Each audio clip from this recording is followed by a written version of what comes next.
Untuk mendukung Belajar Bentar, kalian bisa mengklik subscribe. Halo, selamat datang di Belajar Bentar. Sekarang kita akan belajar mengenai cara menampilkan subtitle di video. Cara pertama adalah cara yang bisa digunakan pada komputer. Karena cara tersebut, kalian harus melakukan drag and drop subtitle ke video. Seperti ini. Cara kedua adalah cara yang bisa kalian gunakan pada perangkat seperti smartphone, media player, dan yang lainnya, yaitu dengan cara melingkan subtitle ke video. Caranya sangatlah mudah. Kalian harus menyamakan nama subtitle dengan nama video. Kalian bisa klik kanan, rename, atau menekan F2, kalian copy subtitlenya,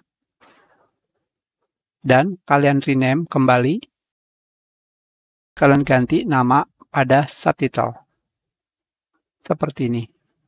Hanya seperti ini saja. Kita sudahi pelajaran kita. Terima kasih.